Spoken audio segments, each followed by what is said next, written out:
एक गांव में एक बहुत ही मासूम, खूबसूरत और अच्छा लड़का रहता था जिसका नाम किशन था।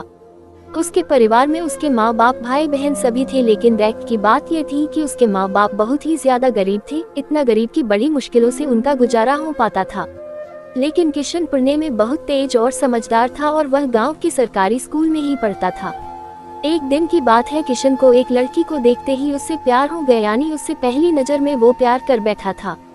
उसकी दिल की गहराइयों में वो लड़की पूरी तरह से उतर चुकी थी और उस लड़की का नाम दिव्या था। दिव्या एक अमीर घर की इकलौती लड़की थी।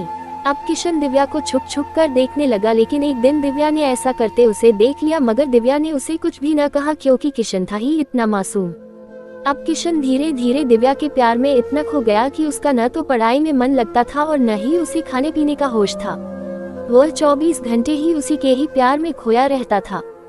खैर, दिन तो जैसे तैसे उसका कट ही जाता था, मगर रात भर वह बिस्तर पर करवट बदलता रहता कि कब सुबह हो और उसकी एक झलक दिखे। अगर एक दिन भी वह लड़की उसे नजर नहीं आती तो वह अकेले में जाकर रोने लगता था। धीरे धीरे उसका प्यार बढ़ता ही गया और उसने दिव्या से अपने प्यार का इजहार करने की कोशिश की, मगर कर नहीं पाया। कई बार उसके नाम प्रेम पत्र लिखा, लेकिन वह उसे दे नहीं पाया क्योंकि उस लड़की के नजदीक जाते ही उसका दिल जोर जोर से धड़कने लगता और वह घबरा कर अपना इरादा बदल देता था। शायद उसके मन में एक डर था कि कहीं वह इनकार न कर दे या उससे नाराज न हो जाए। वह किसी भी कीमत पर दिव्या को खोना नहीं चाहता था। देखते ही देखते 3 साल बीत गए, मगर वह अपने प्यार का इजहार न कर सका। किशन काफी शर्मिला लड़का था, शायद इसलिए वह अपने प्यार का इजहार नहीं कर पा रहा था। और वैसे भी वह लड़का गरीब और लड़की अमीर थी, शायद यही सोचकर उसकी अपने प्यार का इजहार करने की हिम्मत ही नहीं हुई, मगर उसका प्यार एकदम सच्चा और पवित्र था। उसने कभी भी उस लड़की के बारे में कभी गलत नहीं सोचा था। एक दिन दिव्या ने उसे रास्ते में ही रोककर पूछा कि तुम्हारा नाम किशन है? उसने कहा हाँ। अच्छा, तुम मुझे हमेशा ही दूर से क्यों देखते रहते हो? क्या तुम मुझसे कुछ कहना चाहते हो? इस बात से किशन डर गया और बोलने में हड़बड़ाने लगा। तभी दिव्या बोली कि तुम बहुत मासूम और अच्छे भी हो। उस दिन शायद बात बन ही जाती, मगर किशन उससे बात करने में बहुत ही ज्यादा शर्मा रहा था। तो दिव्या ने कहा कि क्या तुम मुझसे दोस्ती करोगे? ये कहकर दिव्या ने अपना हाथ आगे बढ़ा दिया तो जल्दी से किशन ने उसका हाथ अपने हाथ में लिया और कहा कि हाँ, मैं तुमसे दोस्ती करना चाहता हूँ। दिव्या के चेहरे से लग रहा था कि वो किशन से पूरी तरह इम्प्रेस हो चुकी थी। अब वो दोनों ही एक दोस्त की तरह मिलने लगे और दिव्या को भी शायद उससे प्यार हो चुका था और वो भी किशन के कुछ बोलने का इंतजार कर रही थी। किशन को भी ये पता लग चुका था कि दिव्या अब पूरी तरह से उसकी दीवानी हो चुकी थी, बस उसे प्रपोज करने की ही देर थी। मतलब उन दोनों को ही एक दूसरे से बेहद प्यार हो चुका था। तभी एक दिन किशन के पिताजी बहुत बीमार हो गए और वो वैसे भी अब काफी बुजुर्ग हो चुके थे, इसलिए उनसे काम की कोई भी उम्मीद नहीं थी।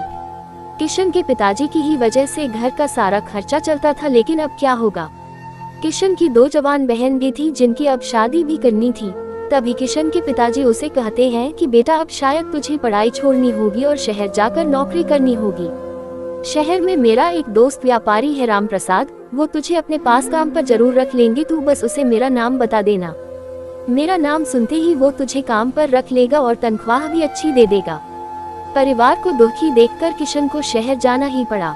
किशन अपने गरीब परिवार के लिए शहर कमाने तो चला गया, लेकिन अब उसका हाल जल बिन मछली के हो गई। वो 21 साल का लड़का दिन भर काम करता और रात भर उस लड़की की याद में रोता रहता। ऐसे ही करीब 1.5 साल बीत गया। तभी एक दिन उसका दिल ऐसा उड़ा कि वह काम छोड़कर शहर से अपने गांव भाग आया। गांव आकर वह देखता है कि 10 दिनों के बाद दिव्या की तो शादी होने वाली थी और वो उस शादी से बहुत दुखी भी लग रही थी। तभी किशन की माँ ने बताया कि तेरी एक दोस्त दिव्या कई बार अपने घर पर आई थी और वो बस तेरे ही बारे में पूछती थी। अब तो किशन को ऐसा लग रहा था कि जैसे उसकी तो सारी दुनिया, सारी खुशियां ही उजड़ चुकी हो, लेकिन वह क्या करता? एक तरफ प्यार था और दूसरी तरफ गरीब परिवार था और उसके कंधे पर पूरी जिम्मेदारी भी थी।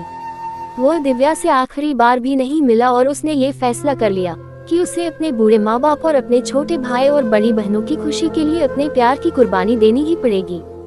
ये सोचकर उसने अपना फूल जैसा दिल पत्थर का बना लिया और वो दिव्या से भी बिना मिले ही शहर वापस चला गया।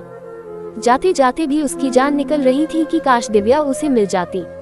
वह ये सोचकर बहुत रो रहा था कि वो इतना गरीब क्यों है, क्योंकि इस गरीबी के कारण वो आज कुछ भी न कर सका। लेकिन किशन आज भी दिव्या के बारे सोच सोच कर छुप छुप के खूब रोता है और खूब तड़पता भी है।